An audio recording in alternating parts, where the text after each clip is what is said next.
जय माता दी फ्रेंड्स। माँ दुर्गा जी की 9वीं शक्ति का नाम सिद्धरात्रि है। ये सभी प्रकार की सिद्धियों को देने वाली है। नवरात्रि पूजन के 9वें दिन इनकी उपासना की जाती है।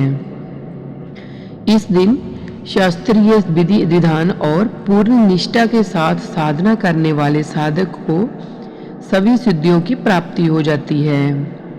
सृष्टि में कुछ भी उसके लिए आगमय नहीं रह जाता। ब्रह्मांड पर पूर्ण विजय प्राप्त करने की समर्था उनमें आ जाती है। मां सिद्धरात्रि भक्तों और साधकों को ये सभी सिद्धियां प्रदान करने में समर्थ हैं। देवी पुराण के अनुसार भगवान शिव ने उनकी कृपा से ही इन सिद्धियों को प्राप्त किया था।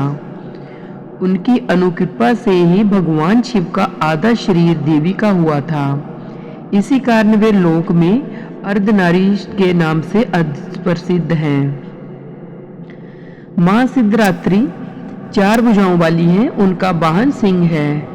ये कमल पुष्प पर भी आसीन होती हैं। इनकी दाहिनी तरफ के नीचे वाले हाथ में कमल पुष्प है। प्रत्येक मनुष्य का ये कर्तव्य है कि वह मां सिद्धरात्रि की कृपा प्राप्त करने का निरंतर प्रयत्न करें, उनकी आराधना की ओर अग्रसर हो। उनकी कृपा से अनंत दुख रूप संसार से निर्लिप्त रहकर सारे सुखों का भोग करता हुआ वह मोक्ष को प्राप्त कर सकता है। नव दुर्गाओं में मां सिद्धरात्रि अंतिम है। अन्य 8 दुर्गाओं की पूजा उपासना शास्त्रीय विधि विधान के अनुसार करते हुए भक्त दुर्गा पूजा के 9वें दिन इनकी उपासना में प्रवृत्त होते हैं। इन सिद्धरात्रि मां की उपासना पूर्ण कर लेने के बाद भक्तों और साधकों की अलौकिक परलौकिक सभी प्रकार की कामनाओं की पूर्ति हो जाती है। सिद्धरात्रि मां की कृपा पात्र भक्त के भीतर कोई ऐसी कामना शेष नहीं बचती है जिसे वह पूर्ण करना चाहे। वह सभी संसारिक इच्छाओं, आवश्यकताओं और इससे ऊपर उठ के मानसिक रूप से मां भगवती के दिव्य लोकों में विचरण करता हुआ उनकी कृपा रस का निरंतर पान करता हुआ विषय भोग शून्य हो जाता है।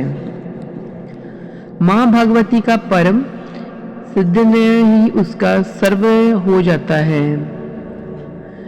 इस परम पद को पाने के बाद उसे अन्य किसी भी वस्तु की आवश्यकता नहीं रह जाती। मां के चरणों का जय सानिध्य प्राप्त करने के लिए हमें निरंतर निष्ठ रहकर उनकी उपासना करनी चाहिए। मां भगवती का स्मरण ध्यान पूजन हमें इस संसार की आसक्ता का बोध कराते हुए वास्तविक परम शांतिदायक अमृत पद की ओर ले जाने वाला है। आज के युग में इतना कठिन तप तो कोई नहीं कर सकता, लेकिन अपनी शक्ति अनुसार जप तप पूजा अर्चना कर कुछ तो मां की कृपा का पात्र बनना ही है। प्रत्येक सर्वधारण के लिए आराधना योग्य जय श्लोक सरल और स्पष्ट है। मां जगदम्बे की भक्ति पाने के लिए इसे कष्ट नवरात्रि में 9वीं के दिन इसका जाप करना चाहिए। जय माता दी फ्रेंड्स।